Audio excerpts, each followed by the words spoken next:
Picture this. A hunter-gatherer in what is now northern Israel digs a small grave, not for a person, but for an elderly woman. And curled against her chest, deliberately placed there, is the skeleton of a puppy. This burial is roughly 12,000 years old. Someone, thousands of years before writing, before farming, before the wheel, loved a dog enough to bury it with a member of their own family. That single grave quietly demolishes the assumption a lot of us walk around with, that pet keeping is a modern luxury, something that showed up alongside couches and kibble bags. The truth is a lot stranger and a lot older.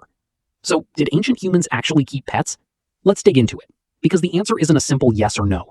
It's a slow, messy, genuinely fascinating story. Let's start with the obvious candidate, because there's really no getting around it. Dogs.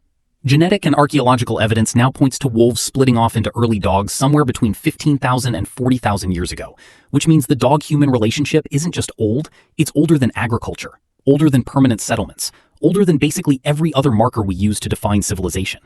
For a long time, the assumption was purely practical. Early humans supposedly tolerated wolves hanging around camps because the wolves helped with hunting or cleaned up scraps, but that grave in Israel, known to archaeologists as the Ain Malaha burial, tells a different story.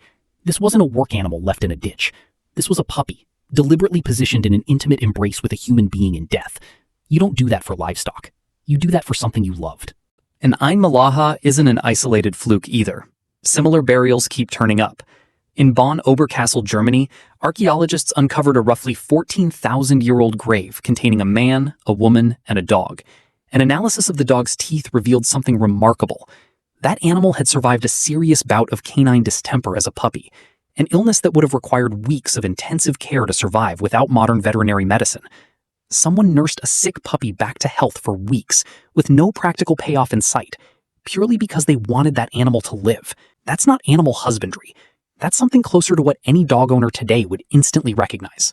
Now let's talk about cats, because the cat story is arguably even stranger. Unlike dogs, cats were never really domesticated in the traditional top-down sense of humans selectively breeding them for a task.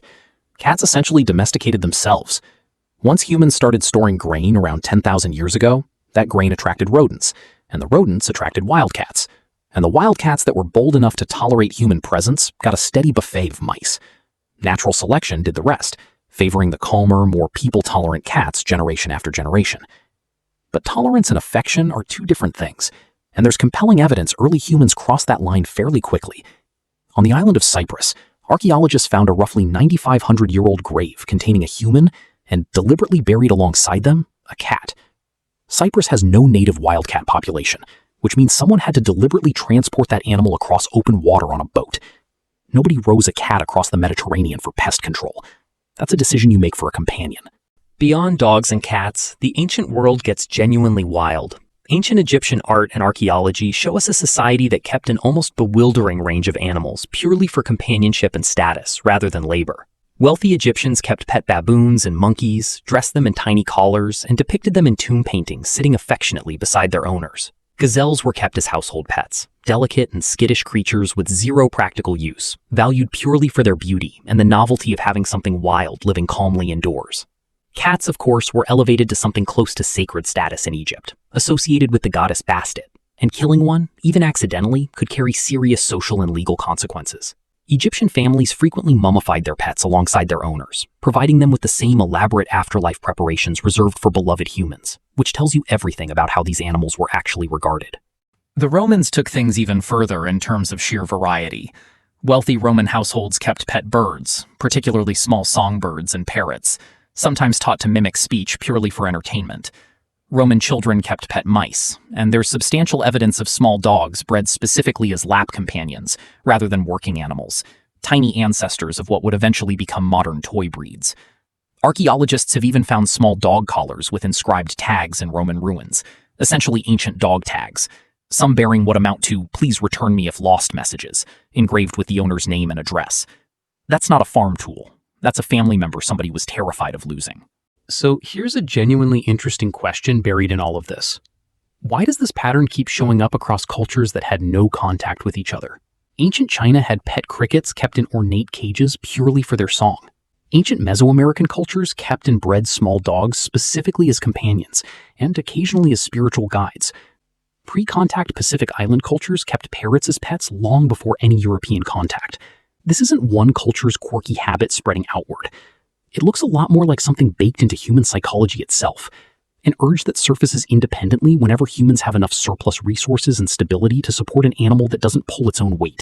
There's a compelling theory behind why this urge might be so deeply wired into us. Humans are an intensely social species with strong caretaking instincts that evolve specifically to keep our own vulnerable, slow-developing infants alive. Some researchers argue that instinct isn't perfectly precise. It responds to certain triggers: big eyes, soft features, dependent behavior, rather than exclusively to human babies, which means it can misfire, in the best possible way, onto other species entirely. A puppy or kitten hits enough of those same visual and behavioral triggers that our caretaking instinct engages anyway, even though evolution never specifically designed it with dogs and cats in mind.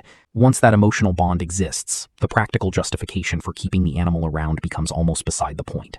It's also worth acknowledging that ancient pet keeping wasn't universal or evenly distributed. It tended to show up more clearly wherever societies had enough surplus food that they weren't relying on every single animal for meat, labor, or immediate survival. Poorer or more precarious communities likely kept fewer purely ornamental animals, not because they lacked the same affection for animals, but because affection is a luxury that competes directly with survival when resources run thin. The archaeological record we have skews toward wealthier burials and settlements simply because those are the sites that survive and get excavated, which means the true scope of ancient pet keeping among ordinary people is probably still underestimated. So did ancient humans keep pets?